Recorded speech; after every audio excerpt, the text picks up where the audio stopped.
Hey everyone, Xavier here. I just shaved, so you can tell that I look a little different. And welcome to, I think this is the fifth part of the movie collection series. We're almost done with the Blu-rays actually, so there's just two more videos involving Blu-rays before we get into the 4Ks. Um, with that out of the way, there's not much to say. I did say in my last video, had to correct something when I was talking about the over-the-hedge Blu-ray. I mentioned Ben Folds, it's Eric Folds. I don't know what I was thinking. Also, got water now, so I don't have to, cough a lot and everything. So, with all that said, let's get started. First off, on S, we got School of Rock, Jack Black classic. Not much to say. This is a great, I think this was his first major role. Jack Black had some credits in earlier films, but this was his first lead major movie that wasn't the Tenacious D and everything. It's fantastic. I don't know there's much else to say. I also think this is Richard Linklater's best film, maybe because I prefer more narrative style than his weird, non-linear style. Hope it gets into 4K soon. I heard they were trying to do a sequel, but things fell out. But regardless, fantastic movie. Not much to say with that one. Secret Window. This one's a unique one. If you don't know what this is, starring Johnny Depp. It's based on a Stephen King story about this author who has secluded himself in his cottage, and some person from the South is trying to claim that he stole his idea of a story, and he's killing people and going to say, if you do not act up on this, I'm going to kill you. And it's a really interesting thriller. The ending, I think some people have been mixed about in terms of the reveal. I don't want to say what the ending is in case you haven't seen it, because I actually would say this is a great movie to check out. Like, if you love Johnny Depp, I love Johnny Depp, you'll love this. It's also kind of strange in terms of how eerily close it is to the whole Johnny Depp Amber Heard stuff, especially with the whole subplot with his wife and everything. But honestly, it's a fantastic movie. I really love this one. Next up is Shaft from the 2000 Shaft. So this was the first sort of reboot-ish of the franchise. I will have the other Shaft, the original Shaft, later in this collection. This one was weird because obviously Samuel L. Jackson, I love him in this movie, and I actually would say this is another fantastic movie. Now, when it came out, it was sort of mixed because people were expecting more of an action movie, but it wasn't really an action movie. John Singleton, the late, rest in peace, very underrated director, he made it as close to the original film in terms of that type of style. It wasn't really action-packed. It was more like police, detective movie. And the cast in this movie is fantastic. You got Christian Bale. You got what's his name? Jeffrey Wright as the villain. It's great. I also want to talk a little bit about the 2019 film that also stars Samuel L. Jackson, Jesse T. Escher, and of course Richard Roundtree. Rest in pieces in all of those movies. I don't have it on Blu-ray. I heard there was a 4K. I want to try to get it recently because Richard Roundtree's passing, made me realize we're never going to get another Shaft movie ever again. And as for the 2019 film, I always thought it was okay. I never understood why a lot of people hate it. I get the tonal shift to be more comedic kind of put some people off. Also, but the villains were a bit generic, but it was still fun. It was a fun movie. So Shaft 2000, I would recommend. Very fun movie. Coming up next is Silent Hill. This is my favorite video game adaptation movie. I know a lot of people are like, oh, Sonic and Mario movie or Five Nights at Freddy's. They're okay. They have other issues. Silent Hill does have a major issue when it comes to the lore dump near the end of the movie, where it's just a huge exposition about what the hell the whole thing is happening with Silent Hill. But when it came to the direction and the visuals and the music and the characters and the dread, Silent Hill is just fantastic. This is an earlier Blu-ray. There is a Shout Factory one. I hope they get a 4K of it soon. I'm also excited for the director of this movie doing another Silent Hill movie coming out next year. That I'm really looking forward to that. There was the sequel that came out in 2012, but it's one of the worst movies I've ever seen. It's a terrible sequel. It goes against everything that the original film was setting up of the lore of Silent Hill, because if you don't know, this movie had to change up a few things from the games to make it a bit more realistic. And the sequel that came out a few years after that was like trying to be more like the games, so it completely goes against the whole point. But check it out. If you love horror, if you love those type of movies, you'll love Silent Hill. Up next is Sixth Sense. Not much to say. I think everyone knows about the Sixth Sense. M. Night Shyamalan's first major film. Fantastic. I don't know if we're gonna get a 4K of this because Disney distributed this. Not much to say. If you know the Sixth Sense, and I don't know how anyone would, with the multiple parodies and M. Night Shyamalan's, legacy, you have to have known this movie. It's a 10 out of 10. I mean, obviously, in terms of what you consider as a 10 out of 10, what you see is perfect. Not everyone may see as perfect. Sec. And I'm going a bit rapid round on this because there's not much to say for some of these movies if I really love them. Next up is Slumdog Millionaire. I don't know if recently people have said this is a great movie or not. I know when it came out it was like rave reviews, but I'm not sure if it has aged for a lot of people the best. I actually really like this. It is a weird blend of, you got this British director trying to sort of do this Bollywood type of movie, like even though it's English and very Western, trying to throw in a bit of like the Bollywood like type of tropes, like the romance and the rags to riches aspect. It's it's a weird blend, but I think it works. And I think Dave Patel is great in it. The drama between him and his brother, I believed in. The whole Who Wants to Be a Millionaire backdrop is very fun. Is the romance amazing? I wouldn't say it. It's okay. It's serviceable.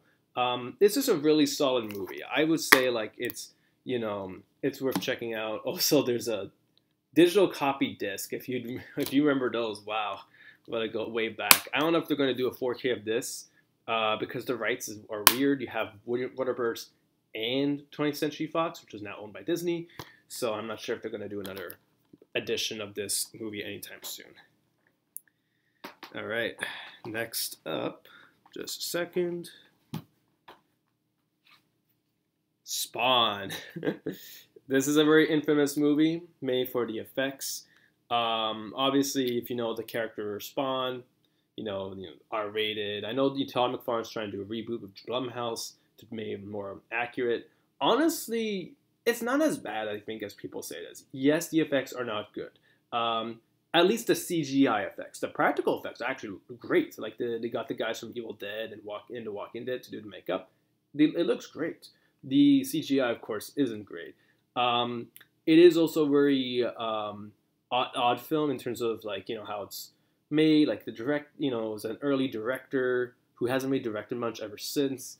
It was trying to do a lot of things from the comics, but within a very, the movie is only an hour and a half. It's not even 2 hours. It is trying to cram a lot of stuff, and I think it does it okay. It just makes it very streamlined and real, and not much to make Spawn not as interesting. But I think what's his name? The actor who plays Spawn, Michael J. White. I love him as that character. I think he's really underrated as Spawn. I know a lot of people love Keith David, but his Spawn is actually really awesome. And John Leguizamo as the Violator is pitch perfect casting. And also, fun fact with his character, there is a moment where he's eating this maggot infested pizza. From what I've heard, the maggots are real. John Leguizamo ate maggots for this movie. So he was dedicated. And of course the makeup on him is great. You would not recognize that is John Leguizamo under all that clown makeup.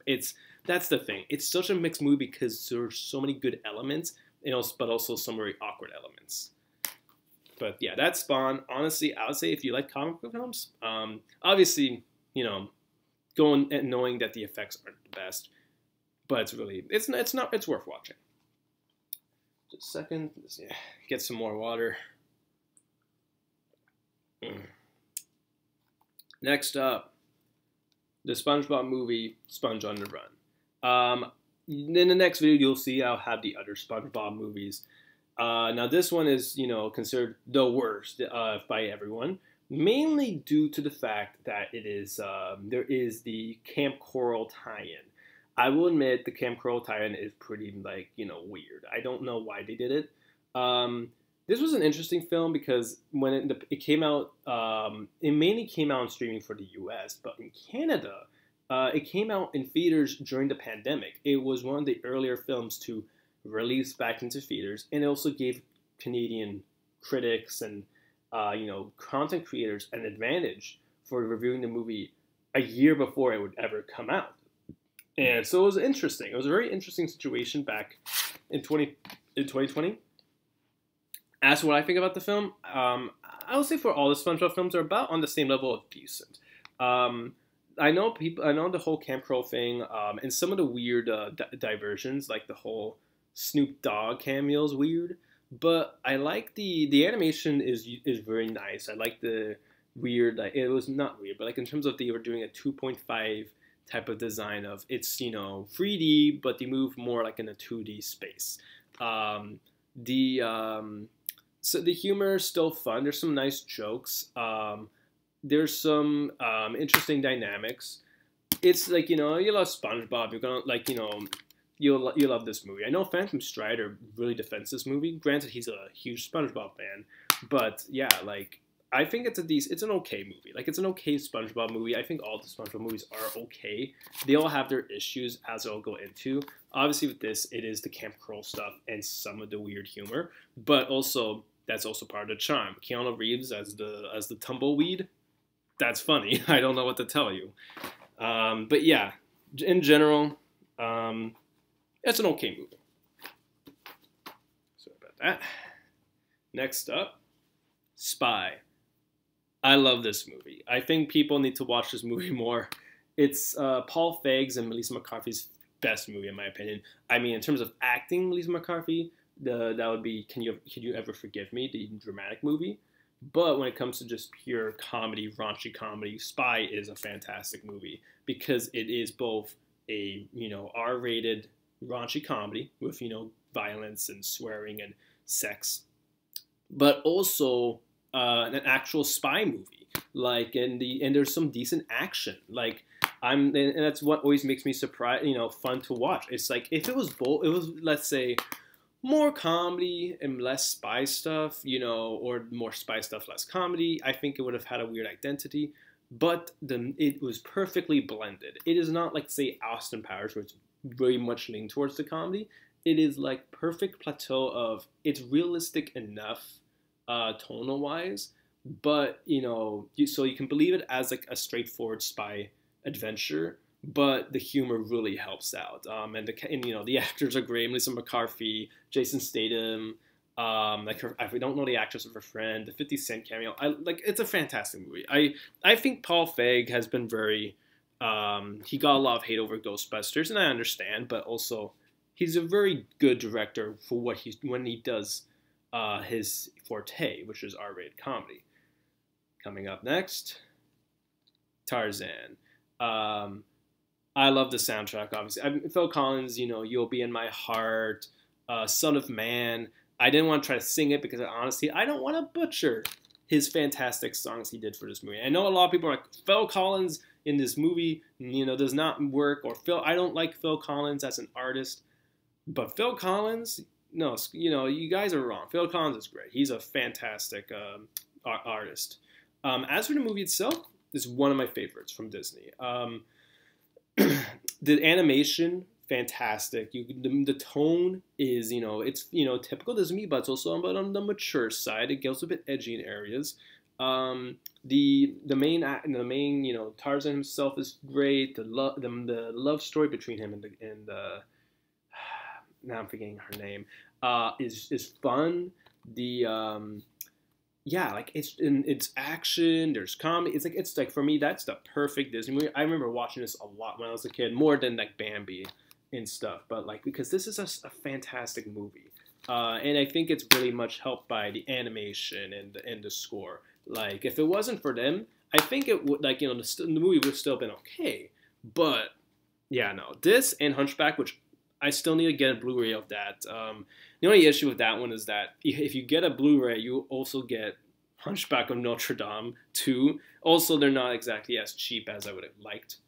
But one day I want to get Hunchback on Blu-ray, or if it ever comes out on 4K. Coming up next, The Terminator.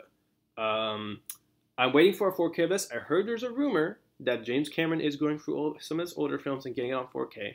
But I got the Blu-ray here. It's an okay Blu-ray. Terminator's a classic. I prefer Terminator 2, in my opinion, but Terminator 1 is still like a great, solid movie. Also, I think this code has been used already, so I don't know if you'll try to use it because I think I already have it. But yeah, Terminator, classic Arnold, movie, and start of a great franchise in my opinion. I don't have all the films, but I love generally a good amount of films. Up next is the Three Stooges.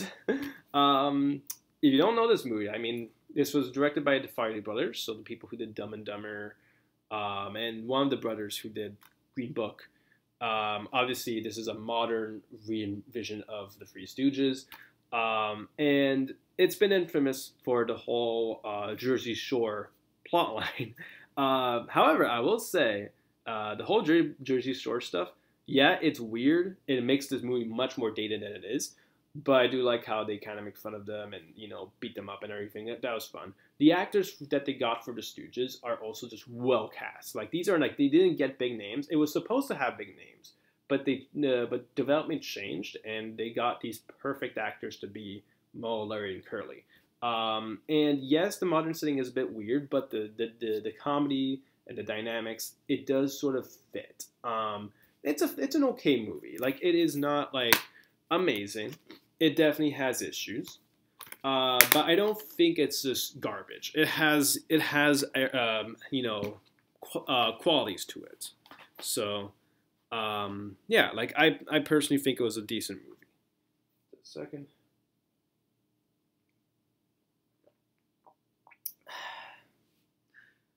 Next up is The Visit. M. Night Shyamalan's return after making like Last Airbender and After Earth. This was the perfect movie to get him back on track. It's not one of his best. It's like, mainly because his style, he tried to go for, of course, a found footage-esque style for this movie. And it is interesting for him to go in that direction. Obviously, it's because to save on budget and to, get a reorientate himself. And honestly, like, it's a solid movie. Like, I would say the twist is a bit predictable. I know some people are like, whoa, that's insane. I didn't expect that. But I was like, really? Like, was it that big of a twist? But, like, the actors were great. It was charming. It was, like, it had creepy moments. And it's a solid, horror movie with a bit of comedy in it. Again, I wouldn't say it's one of his best because he has amazing movies. But, like, it's a very solid, like, found footage horror movie. This is an underrated one coming up. The Walk, which I got the 3D, Blu-ray 3D of it, which I can't use. But the only reason why I have it is because The Walk is extremely underrated and getting it into the obscure territory. If you don't know what this is directed by Robert Zemeckis, and it is about Philippe Petit, who is the guy who walked between the Twin Towers back in the 70s when they were about to open. I watched this in IMAX when it was out, and it was like it was my favorite IMAX experience because it is the whole point of the movie is that it's supposed to make you fear the height of the Twin Towers when you look down and everything. Like when he starts walking, it is like like it was well shot. Like, oh my god, like the IMAX was really helping. Even in at home, it feels intense. And yet it did not do well when it came out. It was so strange because I actually think it's a pretty good movie. Like, I don't know, like maybe the actors just weren't strong enough to hold, even though it's weird because you have Joseph Gordon-Levitt and Ben Kingsley and Robert Zemeckis, but I don't know if it was competition at the time. I believe maybe it had to do with Star Wars Force Awakens starting to get really hyped up in the marketing, and it kind of washed that movie away. But I don't know, because it really deserved to get recognized. It was a great IMAX experience, and it's a solid biopic movie. That, I mean, the story is, there's not much to the story since it is just about that event. But it is like it's just a wonderful movie to look at. Like, it's well directed, and the acting is great, and the effects to bring the Twin Towers to life is just like, it's well done. Like, you almost would think that they're still standing. But yeah, no, and it's such an underrated movie. I know Robert Zemeckis has had a lot of misses lately, but this was one that I would say was a big hit, and I think it deserves way more recognition.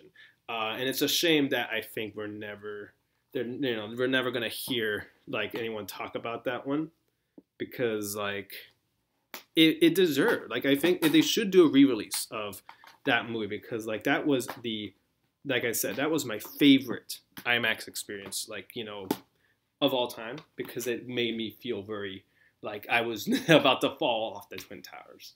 Coming up in just a sec, I have to drink.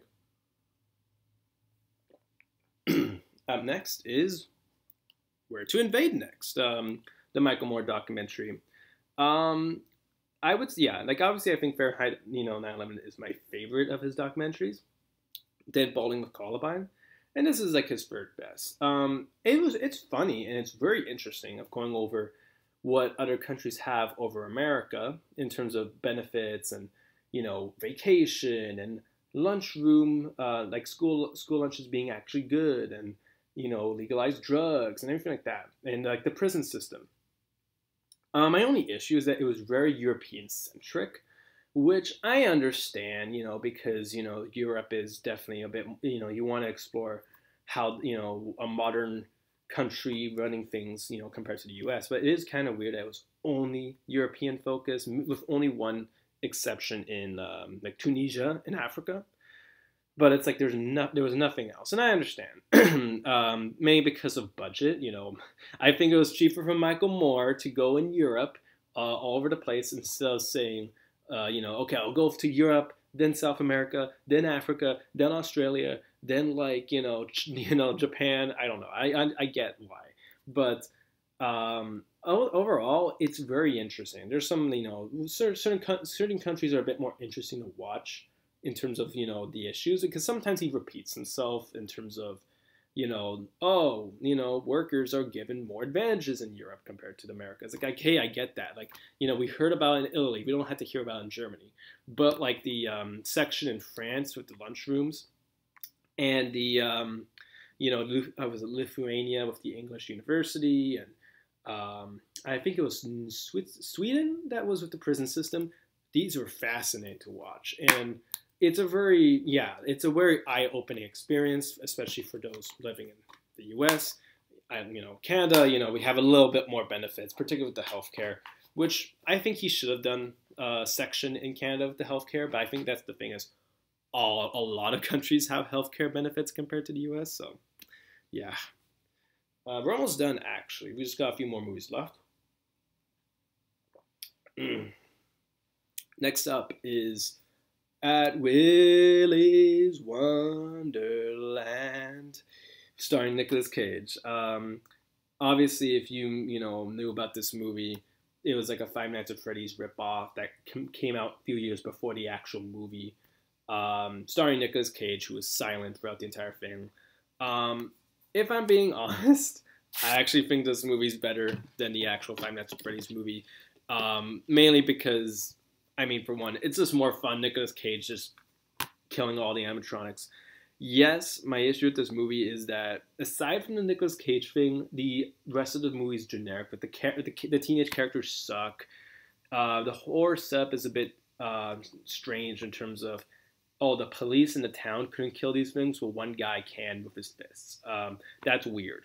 But considering the fact this movie was like what, five? Actually, I think it was 5 times cheaper than the movie, than FNAF, which was Five Nights at Freddy's cost $25 million.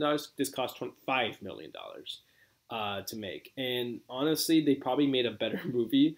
The music is actually quite good by I think it's Imoy. His music contributions are actually pretty good. They're actually, it's not even like joking. They're actually really good, songs in this movie. The animatronics effects are a bit awkward. They're supposed to be animatronics, but they look very human, like people wearing costumes. And Nicolas Cage, it's weird that he doesn't talk throughout the movie, which is strange, but that's kind of the charm of this movie.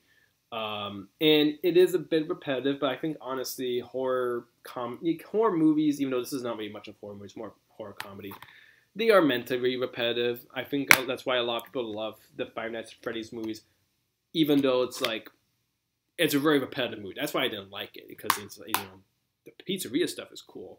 But when you're outside the pizzeria, it's like repeating the same thing over and over and over, which is not as fun. All right. If you hear some clinking, that is just the heat of my building being accessed to, so sorry about that. Coming up next is the Wolverine, which I think is a pretty solid X-Men film. I know it has been very mixed. Again, I apologize for the pipe. I don't know. I can't stop the recording right now. But basically, I know a lot of people get a lot of flack for the ending of the movie, the third act particularly, because the Silver Samurai was not well adapted. And yeah, it was kind of shame. It was kind of shitty that they just, Silver Samurai is completely different than the comics, but whatever. I think a lot of the movie is really solid. I love the Japanese setting. I love the dynamics between him and these characters, Yukio and his love interest. The action by James and this is James Mangold's first Wolverine film. They're great. The action's fun. I wish that I had the R-rated cut. There was an unrated cut of the movie that had the ninja fight scene much more extreme. Because if you watch the theatrical cut, which I have, the ninja fight before the Silver Samurai is very underwhelming. He just fights a bit and then he just starts running away. But in the unrated cut, he fights much longer. There was more action, fighting the ninjas. And the only reason why he started to run and stop is mainly because the ninjas there's just too many ninjas. And Wolverine just realized, okay, I'm wasting too much time here. I have to go save, my waifu. So, this is a fun movie.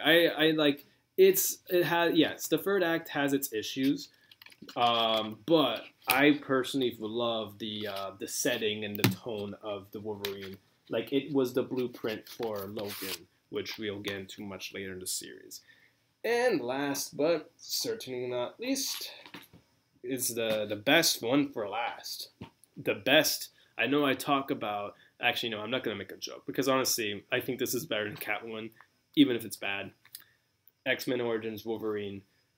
I know a lot of people hate on this movie, and yes, there's a lot to make fun of it. The effects, the story, the continuity, Deadpool, but it's still a fun movie. It's not even I don't even consider it a so bad it's good movie. There's so bad it's good elements. I remember when I was a kid, I didn't really know about this movie coming out, and when I remember I was at a store and they were demoing the movie, and when I saw the blob scene, I thought it was a parody movie that I'm watching. I thought this was the superhero movie 2. Remember superhero movie? What's his name? The superhero name in that movie, Dragonfly. I thought it was a parody movie because it's who the heck is this fat person fighting, Hugh Jackman? This is not a real movie. Obviously, I didn't know about the Blob character in the comics, but Now, and now, retrospect, it's fun. And that's the thing. I think this is a fun movie. It's yeah, it's not going to be the best X-Men film out there. And it has issues when it comes to continuity and some decision making, but it's still like, I think it's still pretty decent. They got decent action. Hugh Jackman and Liev Schreiber are great in the movie. The set pieces are fun. The cast of characters are interesting. And yes, there were some very weird choices narratively, but overall, like, it's not like, oh my god, you can't have fun watching this movie, or it's not entertaining, or it's not bland. There's been more blander superhero movies as of late. Like, I can't, I'd watch this than Eternals. Jeez. And yeah, I guess that wraps about it. Like, so this is the end of the general Blu-rays. The next video is going to go more into like I have like some Blu-ray collections, and like 2 movie packs and a few steelbooks and TV series that are on Blu-ray. I'm going to put them all together because it's not like I have like a huge pile of them. They're just sort of, it's like a miscellaneous pile, which will be interesting. So with that said, thanks for watching, and hope to see you next time. And hope you stay tuned, subscribe, and put the alarm. Thanks for watching, and have a nice day.